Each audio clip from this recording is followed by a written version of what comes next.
What is Property? An Enquiry into the Principle of Right and of Government by Pierre-Joseph Proudhon, Second Memoir, Part 4. M. Girard of A. Footnote, Inquiries concerning property among the Romans, end of footnote, quote the testimony of Cicero, Seneca, Plutarch, Olympiodorus, and Photius.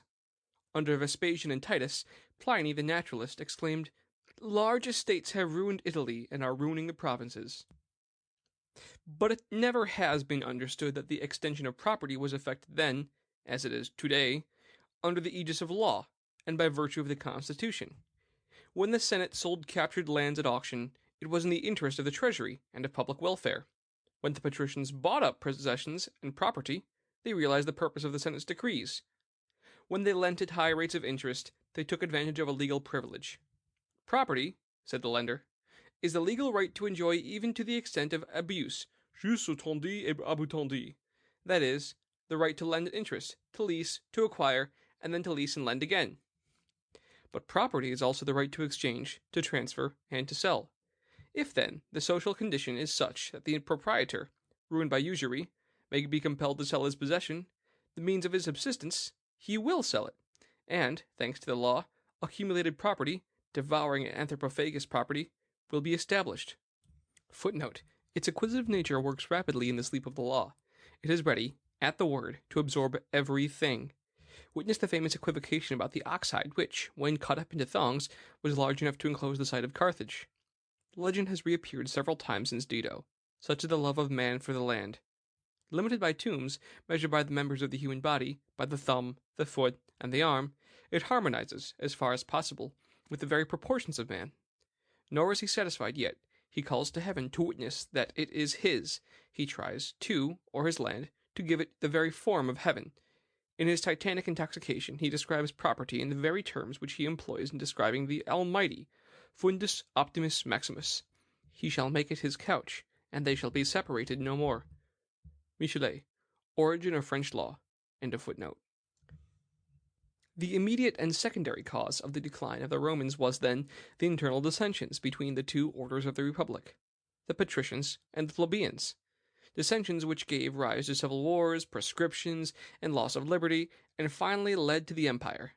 But the primary and immediate cause of their decline was the establishment by Numa of the institution of property. I end with an extract from a work which I have quoted several times already, and which has recently received a prize from the Academy of Moral and Political Sciences. "The concentration of property," says M. Laboulaye, "while causing extreme poverty, forced the emperors to feed and amuse the people, that they might forget their misery. Panem et circenses. That was the Roman law in regard to the poor, a dire and perhaps a necessary evil wherever a landed aristocracy exists. To feed these hungry mouths, grain was brought from Africa and the provinces, and distributed gratuitously among the needy. In the time of Caesar, 320,000 people were thus fed. Augustus saw that such a measure led directly to the destruction of husbandry, but to abolish these distributions was to put a weapon within reach of the first aspirant for power. The emperor shrank at the thought. While grain was gratuitous, agriculture was impossible. Tillage gave way to pasturage, another cause of depopulation, even among slaves. Finally, luxury, carried further and further every day, covered the soil of Italy with elegant villas, which occupied whole cantons. Gardens and groves replaced the fields, and the free population fled to the towns. Husbandry disappeared almost entirely, and with husbandry, the husbandman. Africa furnished the wheat, and Greece the wine. Tiberius complained bitterly of this evil, which placed the lives of the Roman people at the mercy of the winds and the waves. That was his anxiety. 1 day later, and 300,000 starving men walked the streets of Rome. That was a revolution. This decline of Italy and the provinces did not stop.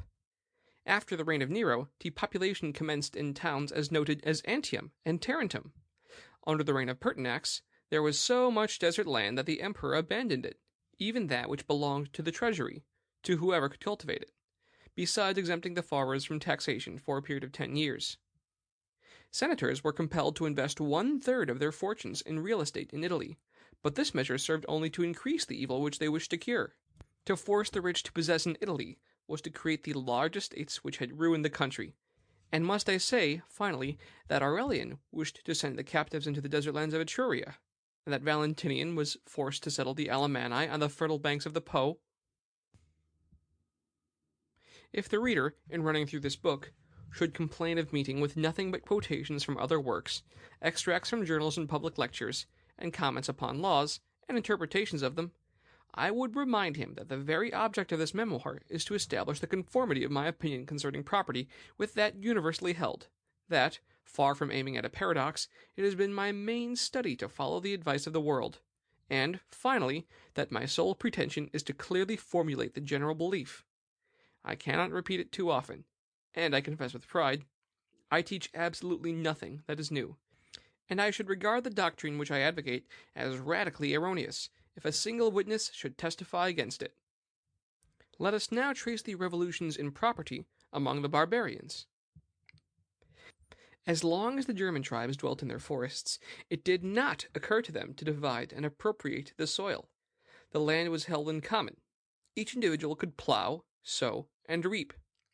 But when the empire was once invaded, they bethought themselves of sharing the land, just as they share the spoils after a victory.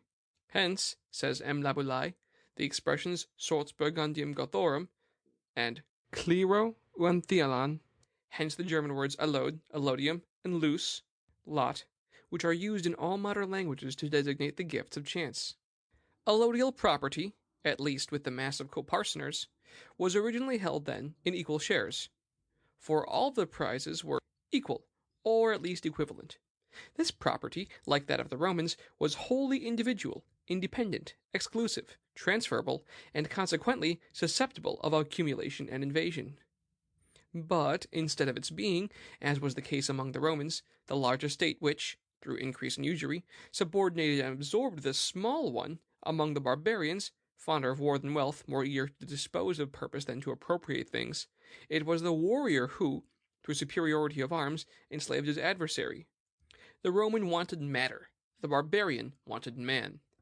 Consequently, in the feudal ages, rents were almost nothing, simply a hare, a partridge, a pie, a few pints of wine brought by a little girl, or a maypole set up within the suzerain's reach. In return, the vassal or incumbent had to follow the seigneur to battle, a thing which happened almost every day, and equip and feed himself at his own expense. This spirit of the German tribes, this spirit of companionship and association, governed the territory as it governed individuals. The lands, like the men, were secured to a chief or seigneur by a bond of mutual protection and fidelity. This subjection was the labor of the German epoch which gave birth to feudalism. By fair means or foul, every proprietor who could not be a chief was forced to be a vassal. Laboulaye, History of Property. By fair means or foul, every mechanic who cannot be a master has to be a journeyman. Every proprietor who is not an invader will be invaded. Every producer who cannot, by the exploitation of other men, furnish products at less than their proper value will lose his labor. Corporations and masterships, which are hated so bitterly, but which will reappear if we are not careful, are the necessary results of the principle of competition which is inherent in property. Their organization was patterned formerly after that of the old feudal hierarchy, which was the result of the subordination of men and possessions. The times which paved the way for the advent of feudalism and the reappearance of large proprietors were times of carnage and the most frightful anarchy. Never before had murder and violence made such havoc with the human race. The 10th century, among others, if my memory serves me rightly, was called the Century of Iron. His property, his life, and the honor of his wife and children, always in danger, the small proprietor made haste to do homage to his seigneur, and to bestow something on the church of his freehold, that he might receive protection and security. Both facts and laws bear witness that from the 6th century the proprietors of small freeholds were gradually plundered or reduced by the encroachments of large proprietors and counts to the condition of either vassals or tributaries. The capitularies are full of repressive provisions, but the incessant reiteration of these threats only shows the perseverance of the evil and the impotency of the government. Oppression, moreover, varies but little in its methods. The complaints of the free proprietors and the groans of the plebeians at the times of the Gracchi were one and the same. It is said that, whenever a poor man refused to give his estate to the bishop, the curate, the count, the judge, or the centurion, these immediately sought an opportunity to ruin him. They made him serve in the army until, completely ruined, he was induced, by fair means or foul, to give up his freehold. La Boulaye, History of Property. How many small proprietors and manufacturers have not been ruined by large ones through chicanery, lawsuits, and competition? Strategy, violence, and usury. Such are the proprietor's methods for plundering the laborer. Thus we see property, at all ages and in all forms, oscillating by virtue of its principle between two opposite terms, extreme division and extreme accumulation. Property, at its first term, is almost null. Reduced to personal exploitation, it is property only potentially. At its second term, it exists in its perfection. Then it is truly property. When property is widely distributed, society thrives, progresses, and grows, and rises quickly to the zenith of its power. Thus, the Jews, after leaving Babylon with Esdras and Nehemiah, soon became richer and more powerful than they had been under their kings. Sparta was in a strong and prosperous condition during the 2 or 3 centuries which followed the death of Lycurgus. The best days of Athens were those of the Persian War. Rome, whose inhabitants were divided from the beginning into 2 classes, the exploiters and the exploited, knew no such peace. When property is concentrated, society, abusing itself, polluted, so to speak, grows corrupt, wears itself out.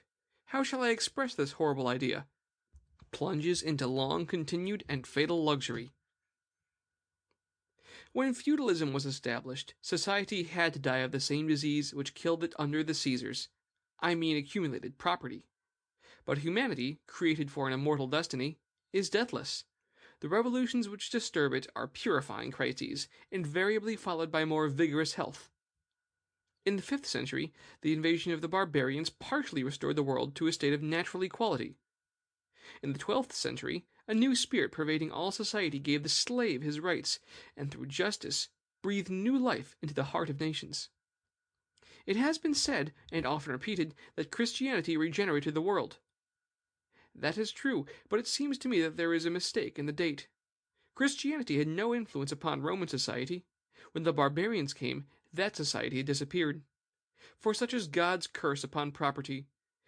Every political organization based on the exploitation of man shall perish. Slave labor is death to the race of tyrants. The patrician families became extinct, as the feudal families did, and as all aristocracies must. It was in the Middle Ages when a reactionary movement was beginning to secretly undermine accumulated property, and that the influence of Christianity was first exercised to its full extent. The destruction of feudalism, the conversion of the serf into the commoner, the emancipation of the communes, and the admission of the Third Estate to political power were deeds accomplished by Christianity exclusively.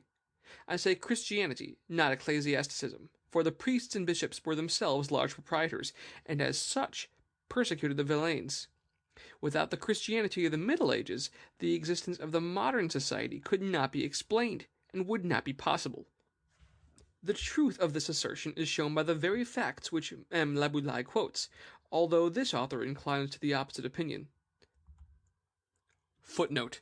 M. Guizot denies that Christianity alone is entitled to the glory of the abolition of slavery. To this end, he says, many causes were necessary, the evolution of other ideas and other principles of civilization. So general an assertion cannot be refuted. Some of these ideas and causes should have been pointed out, that we might judge whether their source was not wholly Christian, or whether at least the Christian spirit had not penetrated and thus fructified them. Most of the emancipation charters began with these words, "For the love of God and the salvation of my soul." End of footnote. Now, we did not commence to love God and to think of our salvation until after the promulgation of the gospel. Number 1. Slavery among the Romans. The Roman slave was, in the eyes of the law, only a thing. No more than an ox or a horse. He had neither property, family, nor personality. He was defenseless against his master's cruelty, folly, or cupidity. "Sell your oxen that are past use," said Cato. "Sell your calves, your lambs, your wool, your hides, your old plows, your old iron, your old slave, your sick slave, and all that is of no use to you." When no market could be found for the slaves that were worn out by sickness or old age, they were abandoned to starvation. Claudius was the first defender of this shameful practice. "Discharge your old workman," says the economist of the proprietary school. "Turn off that sick domestic, that toothless and worn-out servant. Put away the unserviceable beauty, to the hospital with the useless mouths." The condition of these wretched beings improved little under the emperors, and the best that can be said of the goodness of Antoninus is that he prohibited intolerable cruelty as an abuse of property, expendit enim republicae neci re sua male ulatur, says Gaius. As soon as the churchmen in council, it launched an anathema against the masters who had exercised over their slaves this terrible right of life and death. Were not the slaves, thanks to the right of sanctuary and to their property, the dearest protégés of religion? Constantine, who embodied in the laws the grand ideas of Christianity, valued the life of a slave as highly as that of a freeman, and declared the master, who had intentionally brought death upon his slave, guilty of murder. Between this law and that of Antoninus there is a complete revolution in our moral ideas. The slave was a thing. Religion has made him a man. Note the last words. Between the law of the gospel and that of Antoninus there is a complete revolution in moral ideas. The slave was a thing. Revolution has made him a man. The moral revolution which transformed the slave into a citizen was effected, then, by Christianity before the barbarians set foot upon the soil of the empire. We have only to trace the progress of this moral revolution in the personnel of history. But, M. Laboulaye rightly says, it does not change the condition of men in a moment any more than that of things. Between slavery and liberty there was an abyss which could not be filled in a day. The transitional step was servitude. Now, what servitude? In what did it differ from Roman slavery, and whence came this difference? Let the same author answer. Number 2. Of servitude. I see in the Lord's manor slaves charged with domestic duties. Some are employed in the personal service of the master. Others are charged with household cares. The women spin the wool. The men grind the grain, make the bread, or practice, in the interest of the signor, what little they know of the industrial arts. The master punishes them when he chooses, kills them with impunity, and sells them and theirs like so many cattle. The slave has no personality, and consequently no weregild. Footnote: weregild, the fine paid for the murder of a man. So much for a count, so much for a baron, so much for a freeman, so much for a priest, for a slave, nothing. His value was restored to the proprietor. End of footnote. Peculiar to himself, he is a thing. The weregild belongs to the master as compensation for the loss of his property. Whether the slave is killed or stolen, the indemnity does not change, for the injury is the same, but the indemnity increases or diminishes according to the value of the serf. In all these particulars, Germanic slavery and Roman servitude are alike. This similarity is worthy of notice. Slavery is always the same, whether in a Roman villa or on a barbarian farm. The man, like the ox and the ass, is part of the livestock. A price is set upon his head. He is a tool without a conscience, a chattel without personality, an impeccable, irresponsible being who has neither rights nor duties. Why did his condition improve? In good reason, when the serf began to be regarded as a man, and, as such, the law of the Visigoths, under the influence of Christian ideas, punished with fine or banishment any one who maimed or killed him. Always Christianity, always religion, though we should like to speak of the laws only. Did the philanthropy of the Visigoths make its first appearance before or after the preaching of the gospel? This point must be cleared up.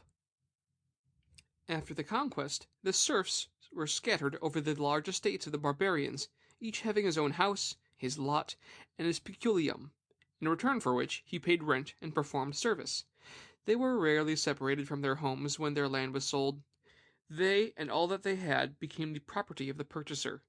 The law favored this realization of the serf in not allowing him to be sold out of the country.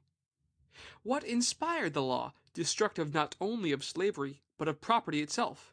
For, if the master cannot drive from his domain the slave whom he has once established there, it follows that the slave is the proprietor as well as the master. The barbarians, again says M. Laboulaye, were the first to recognize the slave's rights of family and property, two rights which are incompatible with slavery. But was this recognition the necessary result of the mode of servitude in vogue among the Germanic nations previous to their conversion to Christianity, or was it the immediate effect of that spirit of justice infused with religion, by which the seigneur was forced to respect the serf a soul equal to his own, a brother in Jesus Christ, purified by the same baptism, and redeemed by the same sacrifice of the Son of God in the form of man? For we must not close our eyes to the fact that, though the barbarian morals and the ignorance and carelessness of the seigneurs, who busied themselves mainly with wars and battles, paying little or no attention to agriculture, may have been great aids in the emancipation of the serfs, still the vital principle of this emancipation was essentially Christian. Suppose that the barbarians had remained pagans in the midst of a pagan world. As they did not change the gospel, so they would not have changed the polytheistic customs. Slavery would have remained what it was. They would have continued to kill the slaves who were desirous of liberty, family, and property. Whole nations would have been reduced to the condition of helots. Nothing would have changed upon the terrestrial stage except the actors. The barbarians were less selfish, less imperious, less dissolute, and less cruel than the Romans. Such was the nature upon which, after the fall of the empire and the revolution of society, Christianity was to act. But this nature, grounded as in the former times upon slavery and war, would, by its own energy, have produced nothing but war and slavery. Gradually the serfs obtained the privilege of being judged by the same standard as their masters. When, how, and by what title did they obtain this privilege? Gradually their duties were regulated. Whence came the regulations? Who had the authority to introduce them? The master took a part of the labor of the serf, 3 days, for instance, and left the rest to him. As for Sunday, that belonged to God. And what established Sunday, if not religion? Whence I infer that the same power which took it upon itself to suspend hostilities and lighten the duties of the serf was also that which regulated the judiciary and created a sort of law for the slave. But this law itself, on what did it bear? What was its principle? What was the philosophy of the councils and popes with reference to this matter? The reply to all these questions, coming from me alone, would be distrusted. The authority of M. Laboulaye shall give credence to my words. This holy philosophy, to which the slaves were indebted for everything, this invocation of the gospel, was an anathema against property. The proprietors of small freeholds, that is, the freemen of the middle class, had fallen, in consequence of the tyranny of the nobles, into a worse condition than that of the tenants and serfs. The expenses of war weighed less heavily upon the serf than upon the freeman, and as for legal protection, it was the seigneurial court, where the serf was judged by his peers, was far preferable to the cantonal assembly. It was better to have a noble for a seigneur than for a judge. So it is better today to have a man of large capital for an associate than for a rival. The honest tenant, the laborer who earns weekly a moderate but consistent salary, is more to be envied than the independent but small farmer, or the poor licensed mechanic. At that time, all were either seigneurs or serfs, oppressors or oppressed. Then, under the protection of convents, or of the seigneurial turret, new societies were formed, which silently spread over the soil made fertile by their hands, and which derived their power from the annihilation of the free classes whom they enlisted in their behalf. As tenants, these men acquired, from generation to generation, sacred rights over the soil which they cultivated in the interest of lazy and pillaging masters. As fast as the social tempest ablated, it became necessary to respect the union and heritage of these villeins, who, by their labor, had truly prescribed the soil for their own profit. I ask how prescription could take effect when a contrary title and possession already existed. M. Laboulaye is a lawyer. Where, then, did he ever see the labor of the slave and the cultivation by the tenant prescribe the soil for their own profit, to the detriment of a recognized master daily acting as a proprietor? Let us not disguise matters. As fast as the tenants and the serfs grew rich, They wished to be independent and free. They commenced to associate, unfurl their municipal banners, raise belfries, fortify their towns, and refuse to pay their seigneurial duties.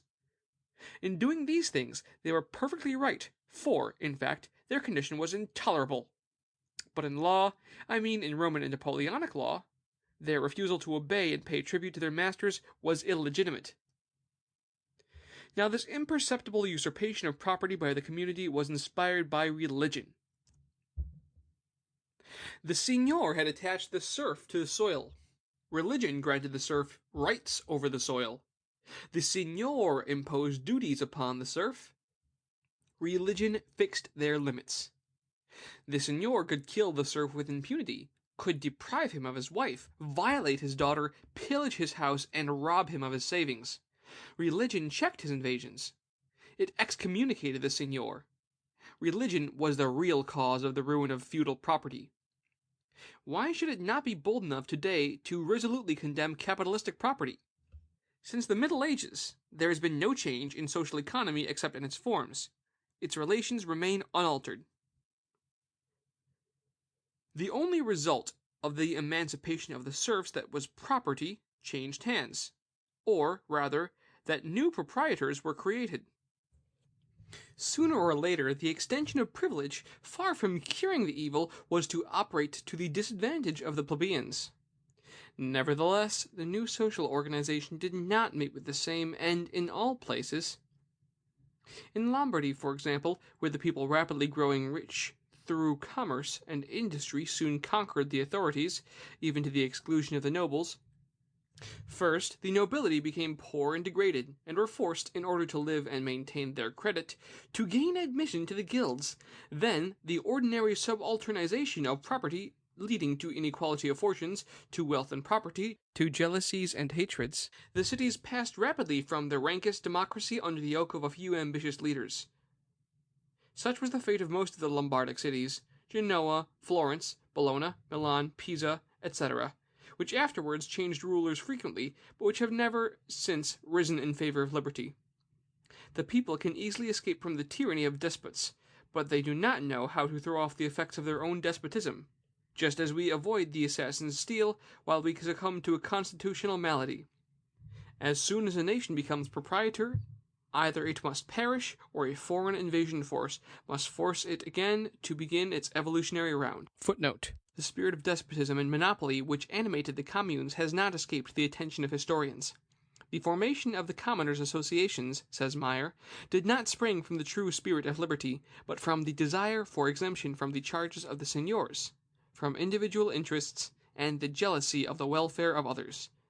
Each commune or corporation opposed the creation of every other, and this spirit increased to such an extent that the King of England, Henry V, having established a university at Caen, in 1432, the University and City of Paris opposed the registration of the edict.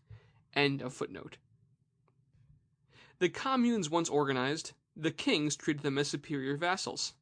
Now, just as the under-vassal had no communication with the king except through the direct vassal, so also the commoners could enter no complaints except through the commune. Like causes produces like effects. Each commune had become a small and separate state, governed by a few citizens who sought to extend their authority over the others, who, in turn, revenged themselves upon the unfortunate inhabitants who had not the right of citizenship. Feudalism in unemancipated countries, and oligarchy in the communes, made nearly the same ravages. There were sub-associations, fraternities, tradesmen's associations in the communes, and colleges in the universities. The oppression was so great that it was no rare thing to see the inhabitants of a commune demanding its suppression. Meyer, Judicial Institutions of Europe. In France, the revolution was much more gradual. The communes, in taking refuge under the protection of the kings, had found them masters rather than protectors. Their liberty had long been lost, or, rather, their emancipation had been suspended, when feudalism received its death blow at the hand of Richelieu. Then liberty halted, the price of the feudatories held sole and undivided sway. The nobles, the clergy, the commoners, the parliaments, everything, in short, except a few seeming privileges, were controlled by the king, who, like his early predecessors, consumed regularly, and nearly always in advance, the revenues of his domain, and that domain was France. Finally, 89 arrived. Liberty resumed its march. A century and a half had been required to wear out the last form of feudal property, monarchy. End of second memoir, part 4.